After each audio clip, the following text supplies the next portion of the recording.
NBA Finals get underway tomorrow night in Toronto, and apparently almost all of America is rooting for the Raptors. Can you blame them? Take a look at this map that shows 47 of the 50 states rooting for Toronto based on Twitter data. The only states rooting for the Warriors are California, Nevada, and Hawaii. So, Shannon, how about that map? What does this tell you? It's telling me what I already knew. If we saw this, Skip, with the in the Super Bowl, I think, if I'm not mistaken, only Massachusetts and Rhode Island was pulling for the Patriots. I believe you're right. Skip, no one roots for Goliath. Goliath kicked David's ass, beat him down. And that's what you have here. And they hate the fact they were already very good. And Kevin Durant made them such an overwhelming favorite. And I get fans walking like, I just want somebody else to win. And that's you get that, Skip. Can somebody just, how many they won? Like three of the last four. Oh yeah, it's time for somebody else to win. They don't realize that's not how athletes think, Skip. There's a reason why the government try to regulate monopolies. You see, unless you're in the monopoly, you think it's bad. And so the government, that's why it broke up Standard Oil. That's why it broke up My Bell. The government is never going to let Microsoft and Google merge. That's not going to happen. They own the market. So they look at it like, go to state, you'll run 73 games, and then you go get the second best player in the NBA, and now y'all just running the league. It's not even fun. At least now people think Toronto has a chance.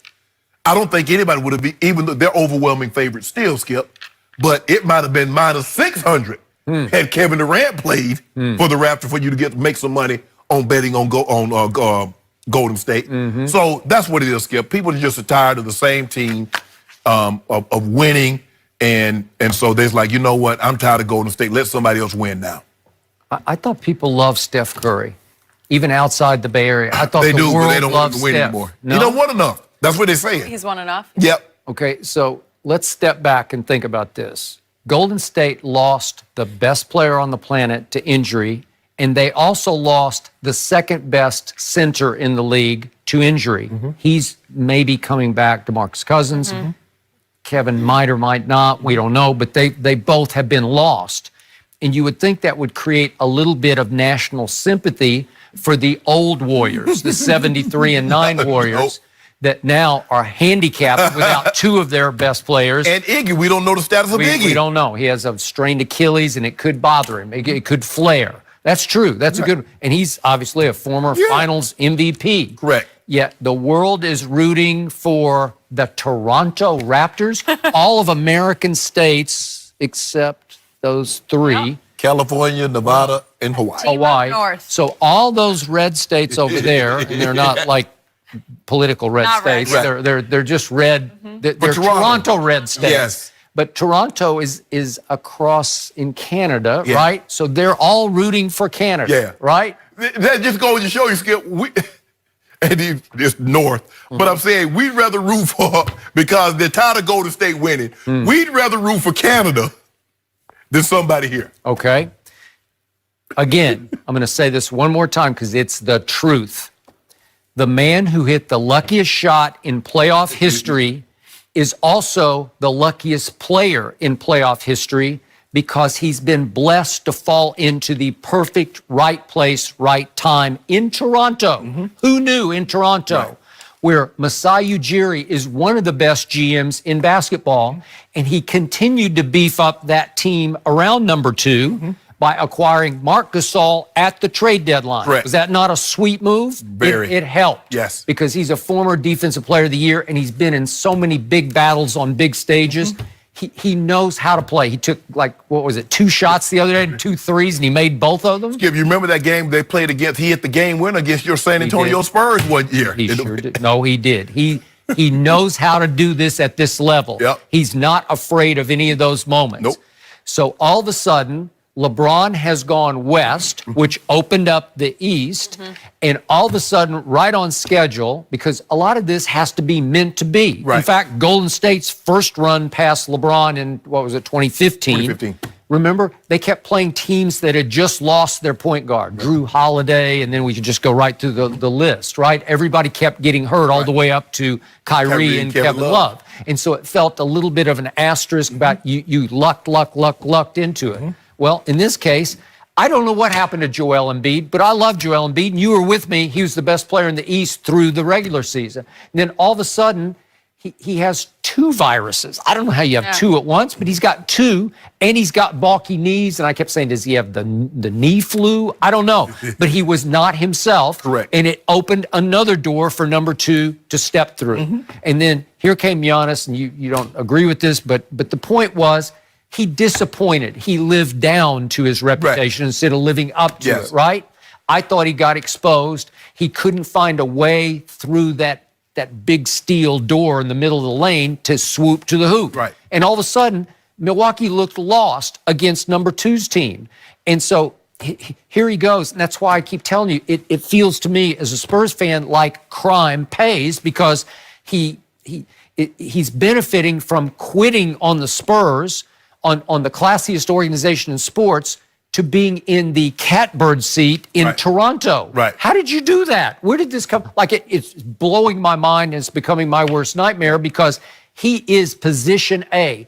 The guy who never said a word in San Antonio is now becoming the new it player in the league, right? Yeah. He's become a sympathetic figure, in part because I've been so hard on him and I just can't let go of it. Yeah. But that's not one reason. But number 2 is that he's the new hot thing, right? Do no wrong. Right. So all of a sudden the world is saying, oh, we like him now. Yeah. Because he looks good, he looks the part, and you don't like his cornrows, but it's pretty cool. That's him. It's different. It's just like, when you see him on the court, oh, that's that guy. Right. So he has a style about him, even though he's just now starting to speak to the media for the first time ever.